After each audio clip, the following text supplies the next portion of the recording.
Assalamualaikum warahmatullahi wabarakatuh. Saya Aris Prabowo, NPM 36, para mata kuliah pengenalan pola. Kali ini saya akan menjelaskan tentang fuzzy. Pengertian logika fuzzy. Logika fuzzy adalah suatu cara yang tepat untuk memetakan suatu ruang input ke dalam suatu ruang output. Fuzzy set pertama kali diperkenalkan oleh Profesor Lotfi Zadeh pada tahun 1965. Orang Iran yang menjadi guru besar di University of California at Berkeley dalam papernya yang monumental, yakni fuzzy set. Ide dasar fuzzy set yang meliputi inclusion, union, intersection, complement, relation, dan convexity. Contoh pemetaan logika fuzzy. Manajer pergudangan mengatakan pada manajer produksi seberapa banyak persediaan barang pada akhir minggu ini. Kemudian, manajer produksi akan menetapkan jumlah barang yang harus diproduksi esok hari. Dapat dilihat pada diagram tersebut, di mana pemetaan input-output pada masalah produksi diberikan data persediaan barang, berapa jumlah barang yang harus diproduksi. Alasan memilih logika fuzzy dalam penerapan di berbagai bidang. Yang pertama, konsep logika fuzzy mudah dimengerti. Konsep matematis yang mendasari penalaran fuzzy sangat sederhana dan mudah dimengerti. Yang kedua, logika fuzzy sangat fleksibel dan didasarkan pada bahasa alami. Ketiga, logika fuzzy mampu memodelkan fungsi-fungsi non-linear yang sangat kompleks. Yang keempat, logika fuzzy memiliki toleransi terhadap data-data yang tidak tepat. 5. Logika fuzzy dapat membangun dan mengaplikasikan pengalaman-pengalaman para pakar secara langsung tanpa harus melalui proses pelatihan. Dan yang terakhir, logika fuzzy dapat bekerja sama dengan teknik-teknik kendali secara konvensional. Himpunan fuzzy. Himpunan fuzzy terdiri dari crypt set dan fuzzy set. Crypt set adalah himpunan yang membedakan anggota dan non-anggotanya dengan batasan yang jelas, sedangkan fuzzy set merupakan dasar dari fuzzy logic. Suatu fuzzy set di dalam universe U didefinisikan sebagai suatu fungsi keanggotaan yang memetakan setiap objek di U menjadi suatu nilai real dalam interval 0,1. Contoh himpunan fuzzy. Yang pertama, crypt set. Nilai keanggotaan suatu item X dalam suatu himpunan A yang sering ditulis dengan mu AX memiliki dua kemungkinan, yaitu 1 dan 0.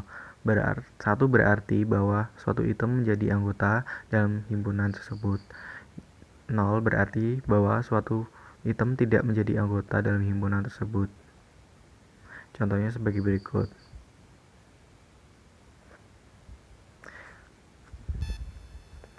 Yang kedua, fuzzy set.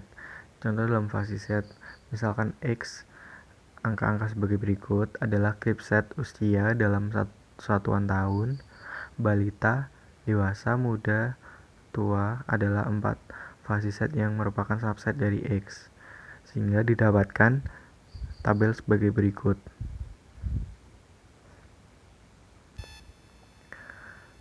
Pada tabel tersebut, 4 buah fuzzy set dengan anggota dan derajat keanggotaannya sebagai berikut.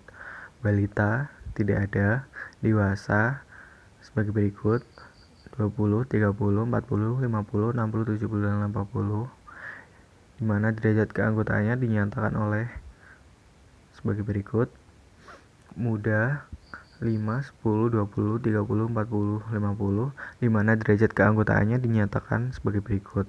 Tua 20, 30, 40, 50, 60, 70, 80, di mana derajat keanggotaannya dinyatakan oleh sebagai berikut. Atribut himpunan fuzzy terdapat dua, yakni linguistik dan numeris. Linguistik berarti penamaan suatu grup yang mewakili suatu keadaan atau kondisi tertentu dengan menggunakan bahasa alami, seperti muda, parubaya, tua, dan sebagainya. Numeris berarti suatu nilai angka yang menunjukkan ukuran dari suatu variabel seperti 40, 25, 30, dan sebagainya. Komponen sistem fuzzy.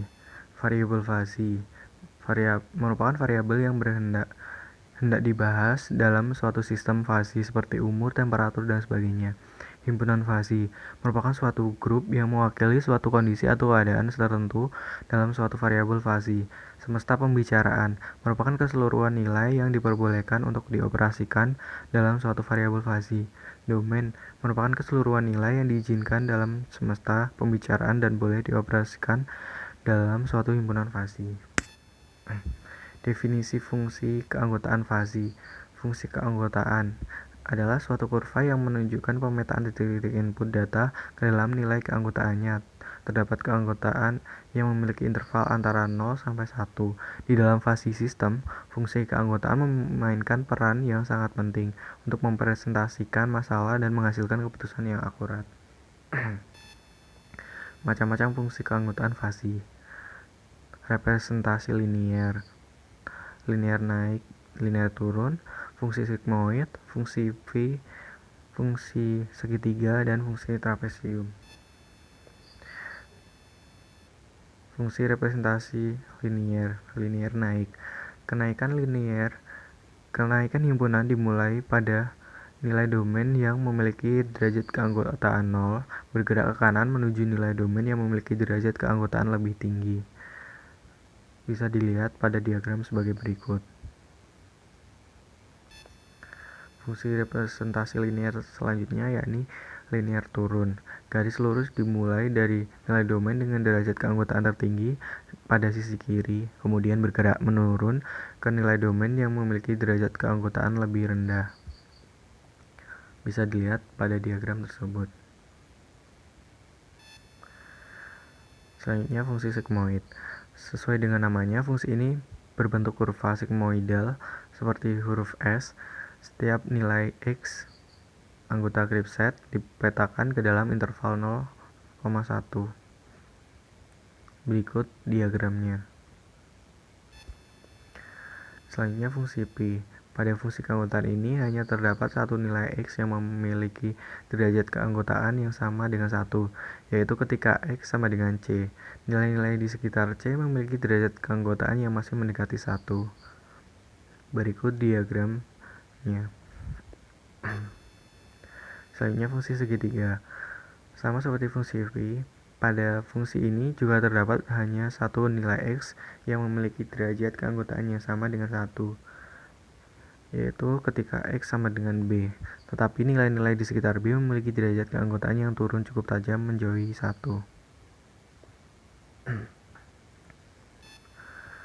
Selanjutnya fungsi trapesium. Berbeda dengan fungsi segitiga, pada fungsi ini terdapat beberapa nilai X yang memiliki derajat keanggotaan sama dengan 1, yaitu ketika B kurang dari sama dengan X kurang dari sama dengan C. Tetapi derajat keanggotaan untuk A kurang dari X, X kurang dari B, dan C kurang dari X kurang dari sama dengan D memiliki karakteristik yang sama dengan fungsi segitiga. Berikut diagramnya. Operator dasar operasi himpunan, operator N. Operator ini berhubungan dengan operasi interaksi pada himpunan. Alfa predikat sebagai hasil operasi dengan operator N diperoleh mengambil nilai keanggotaan terkecil antar elemen pada himpunan-himpunan yang bersangkutan. Operator OR. Operator ini berhubungan dengan operasi union pada himpunan. Alfa predikat sebagai hasil operasi dengan operator N diperoleh mengambil nilai keanggotaan terkecil antar elemen pada himpunan yang bersangkutan. Operator NOT. Operator ini berhubungan dengan operasi komplement himpunan. Alfa predikat sebagai hasil operasi dengan operator N diperoleh mengambil nilai keanggotaan terkecil antar elemen pada himpunan yang bersangkutan. Penalaran monoton. Metode ini digunakan sebagai dasar untuk teknik implikasi fasi. Jika dua daerah fasi direalisasikan dengan implikasi sederhana sebagai berikut. If X is A dan Y is B, maka transfer fungsi selanjutnya Y sama dengan F dalam kurung X, A, B. Maka sistem fasi dapat berjalan tanpa harus melalui komposisi dan dekomposisi fasi. Nilai output dapat diestimasi secara langsung dari nilai keanggotaan yang berhubungan dengan antecedennya. Berikut aplikasi fungsi implikasi min dan aplikasi fungsi implikasi dot. Fungsi implikasi, bentuk umum aturan yang digunakan dalam fungsi implikasi adalah if X is A then Y is B.